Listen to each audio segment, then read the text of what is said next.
Atmospheric sounds of wind, fire, and distant drums fade in. They saw the ships before the smoke. They felt the change before the fire.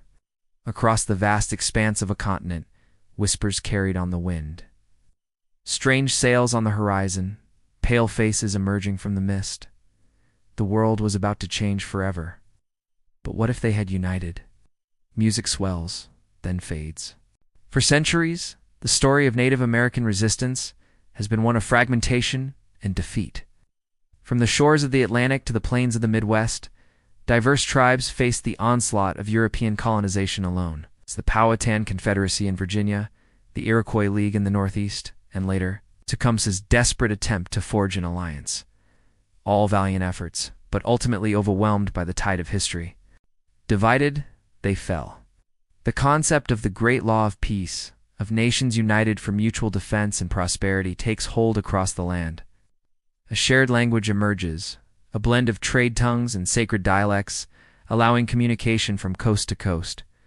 Coordinated attacks repel early attempts at permanent settlement. Colonists find themselves confined to coastal enclaves, permitted to stay, but never to expand unchecked. The Spanish find their dreams of gold-laden empires shattered against the reality of organized resistance. The English, accustomed to divide and conquer tactics, diplomats from London, Paris, and Madrid, find themselves treating with native leaders as equals, not conquered subjects. Alliances shift and conflicts still occur, but the balance of power remains tilted towards the continent's original inhabitants. Discover their usual methods useless against a people who stand as one. Instead, by 1800, a thriving Native American confederation controls most of the continent. Its internal politics are complex, its borders sometimes fluid. The pressures of technological change and global trade create new challenges. But it is a world where native voices were never silenced, where ancient traditions had the chance to adapt and evolve on their own terms. But its sovereignty is undeniable. European-descended communities exist, but as minority enclaves within a larger indigenous framework. The wounds of colonization run deep, scars etched across generations. Yet in imagining this alternate path, we gain a new perspective on what was lost, and the power of choices made or unmade, and what might still be possible. Of moments where the course of history balanced on a knife's edge, because in understanding what could have been, we gain new insight into what is, and what still might be. If this journey through an alternate America has made you wonder, if it sparked your imagination about other paths history might have taken, subscribe. Because the story of humanity is far richer and more complex than any single timeline can capture. And one by one, great nations were reduced to reservations. Today, indigenous voices are rising again, demanding to be heard, fighting for sovereignty and recognition. Perhaps the spirit of unity that might have changed history still lives, waiting for its moment. Languages were lost, cultures suppressed, and a continent changed forever.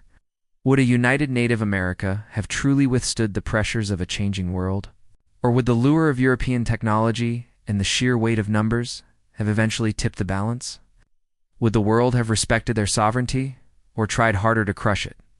Native ingenuity, long underestimated in our timeline, flourishes when not crushed under the weight of colonization. But it forgets how close they came to strength. In our world, Tecumseh's dream of unity came too late, born of desperation in the face of overwhelming odds. But was it truly impossible, or just unfinished?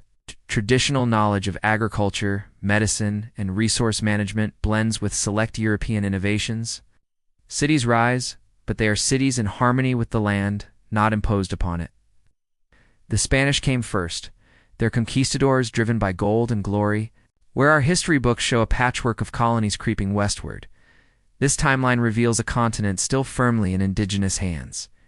A great native confederation stretches from the Atlantic to the Mississippi and beyond. Within it, individual nations maintain their identities, but are bound by common cause and mutual defense. The Powhatan fought bravely under Opetonkono, nearly driving the English from Jamestown. The Iroquois played a delicate game of diplomacy, balancing European powers against each other. In the early 1600s, as the first permanent English settlements take root, word spreads of a great council. From the Lakota of the plains to the Cherokee of the mountains, from the Algonquin of the north to the Pueblo of the southwest, Leaders gather. They come with different languages, different customs, but a shared understanding. The pale-faced newcomers pose a threat unlike any they've faced before.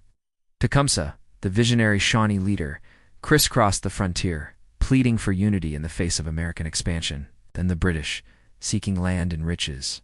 The French followed, weaving a network of fur trade and uneasy alliances.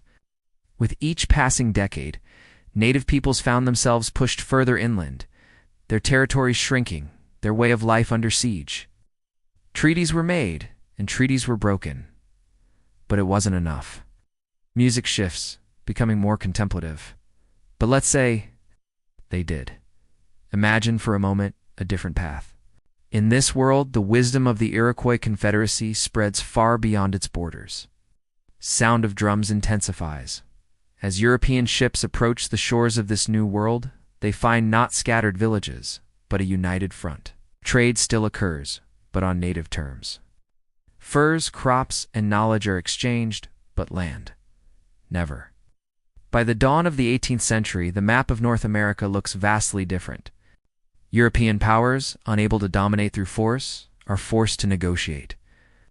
Sound of wind and distant city noises.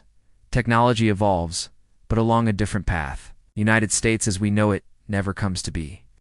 This is not to say that this alternate America is a utopia. Conflicts arise both internal and external. Music becomes reflective. History remembers the broken tribes. We cannot change the past. The resilience of native cultures, even in the face of near annihilation, speaks to an enduring strength. In the end, we're left with questions. There are no easy answers. But in exploring these what-ifs, we gain a deeper appreciation for the complexity of history. Music swells. The past is full of roads not taken. Join us as we explore the might-have-beens, the almost-wheres, and the paths that history almost took. Music fades.